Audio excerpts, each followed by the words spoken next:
You see, the great mistake we make is to imagine that life is some riddle, some puzzle waiting for us to discover the answer. We sit down as if existence were an examination paper, and we anxiously wonder whether we are getting it right. But life is not a problem to be solved. Life is a dance to be experienced, a song to be sung, a game to be played. And the moment you try to pin it down, to reduce it into a formula, it slips through your fingers like water. Because the very meaning of life is found in the living of it, in the movement itself, not in arriving at some final solution. If you treat life as a problem, you will forever be anxious, forever searching, forever waiting for the answer that never comes. But if you treat it as music, as play, then suddenly the whole thing makes sense. Not by being solved, but by being enjoyed. Life is not a riddle to answer, but a melody to join in. Yet how easily we forget this and fall into the trap of believing that our existence is some enormous puzzle that we must labor to solve. From the very moment we are born, we are encouraged to treat life as a kind of examination. We are handed books, rules, schedules, and expectations, and soon the mind is trained to search for the correct answer. We are told that happiness lies at the end of the riddle, that if we can only unlock the right combination of choices and behaviors, then the doors of fulfillment will open before us. But life does not behave like that. It is not a static lock waiting for the right key, but more like a flowing river, a moving rhythm, a song that only makes sense as you participate in it. Think of music itself. You do not listen to a symphony in order to reach the final note. You do not dance in order to arrive at some particular step. If you tried to rush the orchestra to its conclusion, you would miss the very purpose of music, which is to be experienced as it unfolds. Each note, each silence, each subtle variation in tone has meaning, not because it is pointing you to some final chord, but because it is complete in itself at that moment. Life is exactly like that. Every breath you take, every movement of thought, every laugh and every tear is a note in the grand composition. The melody is not waiting for you to find its solution. It is inviting you to sing along. But the habit of the mind is to analyze, to dissect, to reduce. It treats life as though it were a problem to be cracked open, a code to be deciphered. And so we divide our days into plans and goals, into successes and failures, into progress and setbacks. We imagine there is a place to get to, a final arrival point, some perfect state where the problem is resolved once and for all. Yet every time we think we are approaching it, it recedes into the distance. Happiness is always just one achievement away, peace always just beyond the next task, fulfillment always on the other side of some condition. In this way, the mind keeps you running endlessly, always preparing for life, but never fully living it. To see the truth, one has to shift from analysis to awareness, from calculation to participation. Imagine a child at play. The child does not ask, "What is the point of this game?" He does not demand, "When will it end so I can move on to something important?" The child is absorbed in the moment, inventing, exploring, expressing. It is only later, when the conditioning of seriousness and productivity has taken hold, that we forget this simple wisdom. But the melody of life is always available, always playing beneath the noise of our striving. If you listen carefully, you can hear it in the sound of the wind, in the rhythm of your own heartbeat, in the laughter that erupts spontaneously between friends. There is a curious paradox here. The more you try to figure out the meaning of life, the further away it slips. The more you strive to capture it, the more elusive it becomes. But when you stop struggling, when you allow yourself simply to experience, the meaning shines through effortlessly. It is like staring at a star. If you look directly at it, the light seems faint and hard to focus on. But if you glance slightly to the side, the star suddenly glows more vividly. Life's meaning appears in much the same way, not when you try to pin it down, but when you allow it to reveal itself naturally as you take part in it. Consider how you breathe. You do not sit and solve the problem of breathing. You do not calculate each inhalation and exhalation. Breathing happens, it flows, it sustains, it sings the rhythm of life through your body. If you interfere too much, if you worry about getting it right, you begin to stumble, you feel anxious, you choke. But if you trust the breath, if you let it happen on its own, it carries you effortlessly. Life as a whole is like that. The moment you treat it as a problem to control, you feel suffocated. The moment you trust it as a melody, you find freedom. The obsession with solving life is rooted in fear. We are afraid of uncertainty, afraid of chaos, afraid of death itself. And so we think that by solving the riddle, we can secure ourselves against the unknown. But life will not be boxed into a tidy answer. The unknown is not a flaw to be corrected, but a fundamental part of the music. In fact, it is the uncertainty that makes the song beautiful. A melody without variation, without surprise, would be monotonous and unbearable. In the same way, a life stripped of uncertainty would lose its very essence. The twists and turns, the unexpected notes, the dissonances that resolve into harmony, these are what give depth and richness to the whole. Think of a great jazz performance. The musicians do not sit down with every note predetermined. They improvise, they listen to each other, they weave the melody together in real time. That is why it is alive. That is why it moves us. Life is improvisation on the grandest scale. The universe itself is jazzing, flowing, dancing, and you are not outside of it, not some detached observer trying to decode the tune. You are one of the instruments. Your thoughts, your actions, your laughter, your tears, these are the notes you contribute. Whether you realize it or not, you are already part of the music. The invitation is simply to become aware of it, to relax into it, to play your part fully without worrying about the outcome. Many people spend their whole lives waiting for permission to join in. They believe they must first solve the riddle of who they are, where they belong, what purpose they should fulfill. But the irony is that purpose is not discovered by analysis. It is expressed in the very act of living. Just as the dancer finds purpose by dancing, not by standing aside and thinking about dance, so too you find your place by joining in, by engaging, by allowing yourself to be moved by the melody. The self is not a puzzle to be solved, but a song to be sung. This way of seeing requires a shift in how we use the mind. The mind is a marvelous tool for measuring, for planning, for analyzing. But when it tries to dominate, when it insists on reducing the infinite flow of life into equations and categories, it creates confusion. It is like using a hammer to appreciate a flower. The tool is wrong for the task. To experience life's melody, one must engage not only the calculating mind, but the whole of awareness, the senses, the intuition, the body, the heart. When you listen to music, you do not analyze every note mathematically. You feel it. You let it move you. Life, too, is meant to be felt in its wholeness, not dissected into fragments. Even suffering takes on a new light when seen as part of the melody. Pain is not an error in the system, but one of the notes in the song. Without the minor keys, without the shadows, the symphony would be shallow. We resist pain because we see it as a problem, something to be eliminated. But when we see it as a note in the music, we recognize that it too has its place, its function, its resonance. The tears you shed are not mistakes. They are the rhythm of being human. They give contrast to joy, they deepen compassion, they shape the melody into something profound. The problem-solving mentality isolates you from this truth.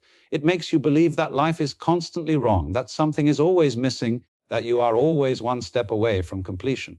But the melody view shows you that nothing is missing. The song is already playing, already whole. The note you are in right now is complete. Even if you feel lost, even if you feel uncertain, that feeling itself is part of the tune. You do not have to solve it. You only have to experience it. Look at the way a river flows. It does not hurry to reach the sea, as if the ocean were the answer. Each bend, each ripple, each reflection of sunlight is complete in itself. The river's beauty is not postponed until its arrival. It is present in every moment of its journey. If you were to see the river as a problem, you would miss its music entirely. But if you sit by the bank and listen, you hear the melody of water on stone, the chorus of life moving effortlessly. So too with your existence. If you are always racing toward the ocean of solutions, you will miss the music of the river you are already in. This shift in perception is not something to achieve once and for all. It is more like tuning an instrument. Again and again, you return to the awareness that life is music. You notice when the mind slips back into problem solving, into anxiety, into seeking. And each time, you gently retune yourself. You remind yourself that the song is playing, that you are invited to join in. There is no final solution, no permanent arrival point. The melody is infinite. It goes on and on, endlessly varied, endlessly alive. The search for solutions creates the very anxiety we hope to escape. This is one of the strangest tricks of the mind, that the harder we try to solve life, the more entangled we become in its complications. From childhood, we are taught that whenever there is a difficulty, the correct response is to think harder, to plan better, to control more tightly. And in many practical matters, this serves us well. When building bridges, curing disease, or fixing a machine, problems yield to solutions. But life itself is not a machine, and when we apply the same attitude to the whole of existence, we run into endless frustration. Because in trying to solve life, we divide ourselves against it. We place ourselves on one side and life on the other, and then we struggle endlessly to bring them together, not realizing that this very division is the root of our anxiety. You can observe this in the way people chase after happiness. They imagine that joy is something to be captured like a prize hidden at the end of a series of riddles. They ask themselves, what career will bring me fulfillment? What relationship will give me peace? What achievement will finally silence this restlessness inside? Yet the very act of searching for happiness strengthens the conviction that they do not already have it. And so the search perpetuates the sense of lack. It is as though one is running in circles, always hoping that the next turn will reveal the answer, but the running itself is what keeps the answer at bay. The moment you believe happiness is out there, to be acquired at some later point, you condemn yourself to restlessness in the present. Consider for a moment the nature of worry. Why do we worry? Because we believe that by thinking about our problems we can somehow control them, prevent them, solve them. But notice what worry actually does. It loops endlessly in the mind, rehearsing scenarios that never happen, predicting disasters that never come true. Worry gives the illusion of control, but in reality it paralyzes. The very energy we spend searching for solutions multiplies the sense of insecurity. We become like a man tossing and turning in bed, trying desperately to fall asleep. The harder he tries, the more awake he becomes. And if he finally gives up and says, "To hell with it, I'll just lie here," sleep comes of its own accord. In the same way, life opens up when we cease this obsessive search for solutions. The mind is restless by nature. It is designed to seek, to anticipate, to problem solve. And so it projects problems even where none exist, because without problems, it has nothing to chew on. This is why we can be safe, healthy, and provided for and still feel anxious. The mind invents new problems to keep itself occupied. It whispers, "What if this comfort doesn't last? What if something goes wrong tomorrow? What if I'm missing something important?" And so the search begins again, looking for some ultimate solution that will put the mind at ease once and for all. But such a solution never comes, because the searching itself is the agitation. To seek peace by searching is to chase your own shadow. You can run as fast as you like, but the shadow remains ahead of you, because it is your running that creates it. Think of a person trying to enjoy a beautiful sunset. The sky is painted with colors, the air is still, the moment is complete. But instead of sinking into the experience, the person begins to ask, "What does this mean? What should I be learning? How can I capture this so I can have it forever?" And in those very questions, the beauty slips away. The present moment, which required no solution, becomes a problem. The sunset is no longer just the sunset. It is a test, an object of analysis, a thing to be possessed. The irony is that by trying to solve the experience, they rob themselves of the experience itself. This is the way the modern mind approaches almost everything. We treat relationships as problems to be managed rather than living dances of connection. We treat work as a never-ending puzzle of efficiency, an achievement rather than an expression of our energy. We treat even relaxation as a problem, searching for the perfect technique, the perfect routine, the perfect solution to stress. But in all of this, the stress multiplies because relaxation does not come by solving it as a problem. It comes when you drop the search. The search for a solution to relaxation is itself the tension.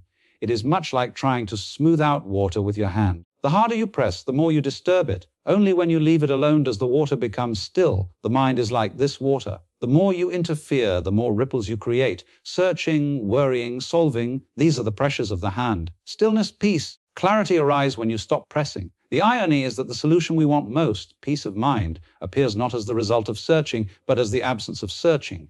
This does not mean we abandon intelligence or refuse to solve real practical problems. If your shoe is untied, you tie it. If the roof leaks, you repair it. But life as a whole is not that kind of problem.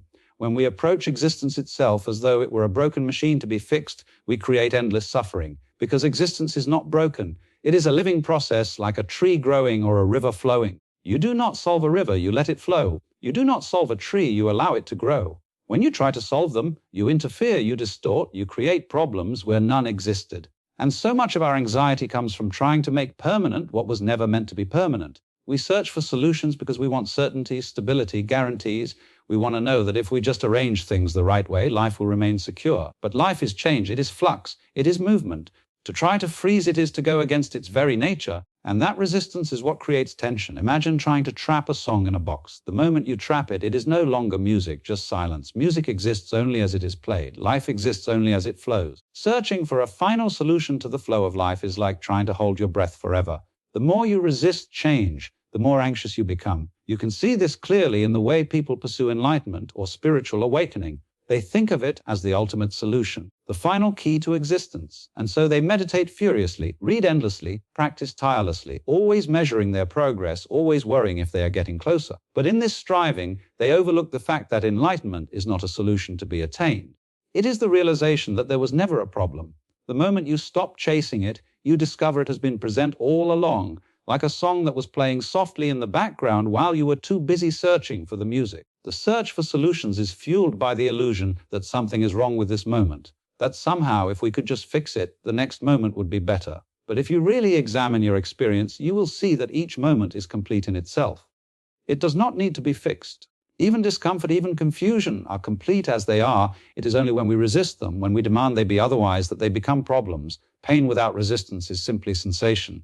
Pain with resistance becomes suffering, and that resistance arises from the search for solutions. The modern world amplifies this tendency by constantly offering us solutions. Every advertisement promises to fix us. Our looks, our moods, our finances, our relationships. Every product is sold as the missing piece to our lives, and the more we buy into this mentality, the more inadequate we feel. Because if everything is a solution, then everything must also be a problem. And so we walk around convinced that life is broken, that we are broken, that something must always be improved, upgraded, perfected. But this endless cycle of solutions does not bring peace, it brings exhaustion. It convinces us that life is a burden, that we must constantly manage and fix it. Yet life is not a burden. It is only our endless search for solutions that makes it heavy.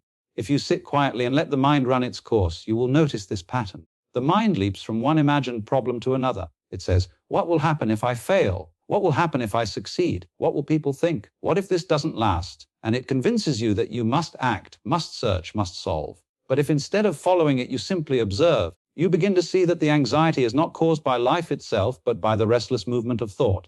Life itself, in its raw immediacy, the sound of birds, the breath in your chest, the feeling of the chair beneath you, is not a problem at all. It simply is. The problems exist in thought, in the restless search for solutions. And the beauty is that when you see this clearly, you do not need to fight the thoughts or suppress them. You simply recognize them for what they are, the mind-chasing shadows. You can smile at them, let them pass, and return to the simple presence of being. And in that presence, the anxiety dissolves, not because you solved it, but because you stopped searching for a solution. Existence has no destination. It is the dance itself. Yet from the earliest days, we are taught to think of life as a journey with a goal, as if every step is a preparation for some greater arrival just ahead. Children are told to hurry and grow. Students are urged to prepare for careers. Workers labor toward retirement. And all the while, the idea hovers that the point of it all lies somewhere in the future. But existence does not unfold that way. It is not a march towards some final victory, but a rhythm, a movement, a dance that is happening here and now. To believe that life is moving toward a fixed destination is to misunderstand its very nature. When you listen to music, you do not skip to the final chord. The point is not the conclusion, but the unfolding. A great piece of music meanders, rises, falls, surprises, pauses, plays, because the meaning of it is in the very playing. To demand that it hurry up and reach the end would be absurd. Existence is the same. Every moment is complete in itself. Every step is the destination as much as any other. But the human mind, conditioned by centuries of striving, insists on goals, on outcomes, on arrivals. And so we live in perpetual tension between where we are and where we think we should be. The idea of a destination appeals to us because it gives the illusion of control. If there is a goal, then there must be a path. And if there is a path, then perhaps we can secure ourselves by walking it correctly. Yet what we call the future never truly arrives. Tomorrow always remains tomorrow. Each arrival is instantly transformed into another point of departure. You graduate from school and are told now the real work begins. You succeed in your career and are told now you must secure stability. You marry, you raise children, you achieve milestones, but each one merely rolls into another demand, another horizon. The destination recedes endlessly, and still we chase it. Meanwhile, the dance of life is happening under our feet, and we do not notice because we are looking past it. To recognize that existence has no destination is not despair, it is liberation. Because if there is no ultimate goal to reach, then there is no race to be run, no contest to win, no standard to meet. There is only the dance. The wave of the sea does not crash on the shore in order to get somewhere. The bird does not sing to achieve a certificate. The tree does not grow in order to graduate. Each of them expresses itself fully in its own movement, and that expression is complete. So too with our lives. The laugh you share with a friend, the simple act of breathing, the way the sunlight catches your skin, these are not stepping stones to some higher meaning. They are the meaning.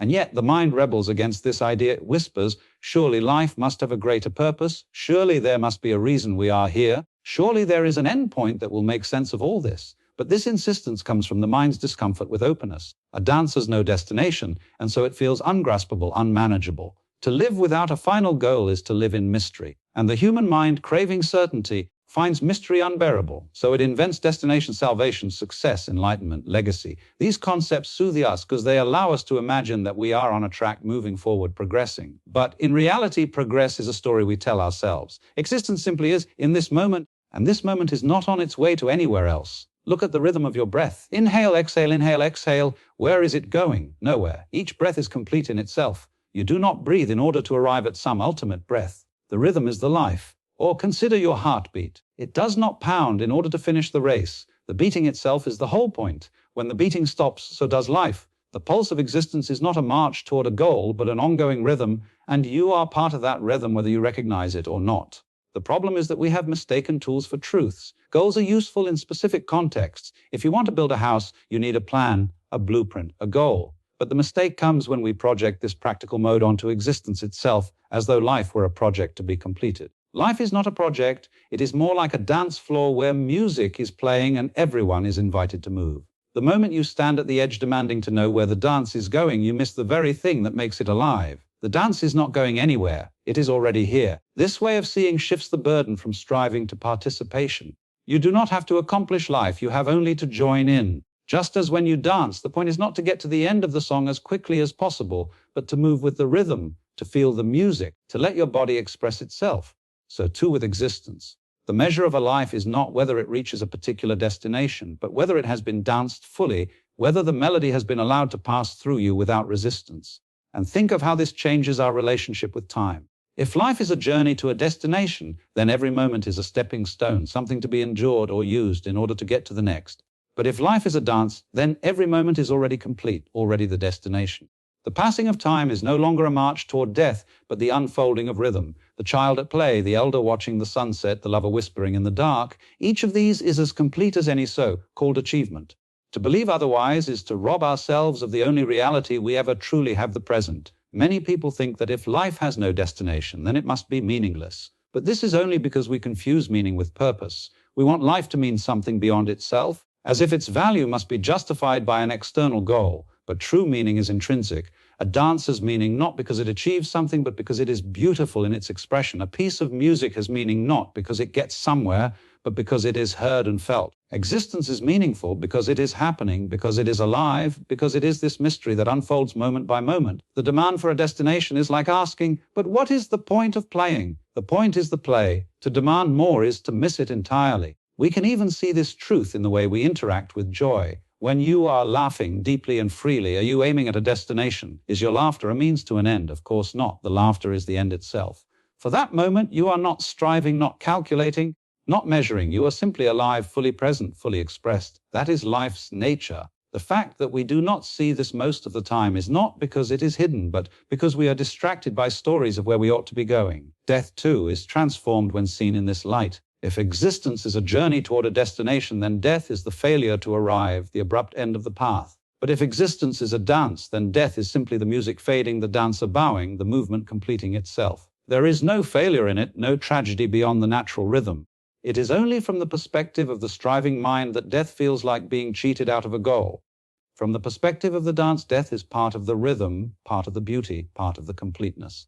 And perhaps the most freeing realization of all is that you do not have to know the steps ahead of time. In fact, you cannot. The dance unfolds spontaneously. Just as in jazz improvisation, the beauty arises from the unexpected, the playful interaction, the unplanned notes that somehow weave into harmony, so too does life improvise through you. Your choices, your mistakes, your discoveries, all of these are part of the dance. To demand certainty before moving is to refuse to dance at all. The floor is open, the music is playing, and the only invitation is to move. We often hear the phrase go with the flow, but what this truly means is to recognize that the flow itself is the dance. To resist it, to demand that it lead somewhere else, is to stumble. But to trust it, to let yourself be carried, is to find yourself moving with grace. The river is not rushing to the sea, because the sea is the goal. The river and the sea are one continuous movement, one endless expression of water. So too are your moments in your life one continuous dance. There is no final arrival, there is only the unfolding rhythm of now. Freedom comes when we stop trying to control the flow and allow ourselves to float with it. Yet almost all of us have been conditioned to believe the opposite. That control is freedom, that security is achieved by holding on tightly, that the only way to live well is to master every detail of our lives. From the moment we are children, we are told to manage, to plan, to discipline, to command as if life was some wild beast that must be tamed. But the more we attempt to tighten our grip, the more elusive life becomes. It is like holding sand in your fist. The tighter you squeeze, the faster it escapes between your fingers. The attempt to dominate existence does not liberate us, it enslaves us. Because to live in constant control is to live in constant fear of losing it. Think of water. If you try to grasp it in your hands, it slips away. But if you relax and cup your palms gently, it rests there easily. The same is true of life. The flow of existence cannot be seized or manipulated into submission. It must be trusted, allowed, surrendered to. To float with the current is not passivity but wisdom. It is the recognition that the river knows where it is going, even if we do not. When we resist, we exhaust ourselves. When we surrender, we are carried. Freedom is not found in damming the river but in trusting its movement. This truth is terrifying to the mind because the mind craves certainty, direction, authority. It wants to steer the flow to determine the outcome, to guarantee safety. And so it constructs elaborate schemes of control, plans, rules, ideologies, systems, all designed to give the illusion that we are in charge. But reality shatters these illusions again and again. The unexpected intrudes, the uncontrollable arrives, the plans collapse, and the mind panics. Yet, if we look closely, we see that the panic comes not from the events themselves, but from our insistence that they should not be so. The world is not wrong. It is our demand to control it that creates suffering. We have been taught that surrender is weakness, that to let go is to give up, that floating with the current is resignation. But this is a misunderstanding born of fear. True surrender is not apathy, it is deep participation. It is not withdrawing from life, but allowing life to move through you freely. The dancer does not control the music, yet by letting the rhythm guide the body, she finds freedom of movement. The surfer does not control the ocean, yet by aligning with its wave, he experiences the exhilaration of riding it. So too with existence. When you stop fighting the flow, you discover that the flow carries you into places you could never have forced yourself to reach. Consider the way we handle emotions. When sadness comes, we try to suppress it. When anger comes, we try to resist it. When joy comes, we try to cling to it. All of this is an attempt to control the flow of feeling, to dictate which emotions are acceptable and which are not. But in doing so, we create distortion. Suppressed sadness turns into numbness. Resisted anger festers into resentment. Clung to joy decays into fear of loss. But when we allow emotions to flow, when we feel them fully without trying to command them, they move through us naturally like waves rising and falling. Sadness teaches tenderness. Anger reveals boundaries. Joy expands into gratitude. It is only when we interfere that the natural rhythm becomes toxic. The same is true of thought. We imagine that by controlling our minds we will find peace. So we battle with our thoughts, trying to silence them, trying to force clarity, trying to dictate what the mind should or should not produce. But the mind is like the sky, and thoughts are like clouds passing through it. To demand that the sky be empty is foolish. The freedom of the sky is that it allows clouds to drift across it without obstruction. In the same way, true freedom of mind comes not from control, but from spaciousness, from letting thoughts arise and dissolve without clinging, without resistance, without interference. Our obsession with control also extends to time. We plan our days, our years, our entire lives as though we could arrange the future into obedience, and yet the future never unfolds as expected. Surprises appear, disruptions intervene, circumstances shift. And what do we feel? Anxiety, frustration, disappointment. But notice, the events themselves are neutral. It is our resistance to them, our refusal to float with the unexpected, that creates the tension. When we stop demanding that the future obey us, we find freedom in the present. The present does not need control, it simply needs attention. We are afraid that if we stop controlling, everything will collapse into chaos. But look at nature. The forests grow without a manager. The galaxies spin without a supervisor. The seasons turn without a planner. Life organizes itself with a mysterious intelligence far greater than any scheme of the human mind. And you are not separate from this life. You are part of the same flow, the same intelligence. To trust the flow is not reckless. It is to recognize that you are carried by a rhythm older and wiser than your own plans. When you resist, you stand apart, isolated and anxious.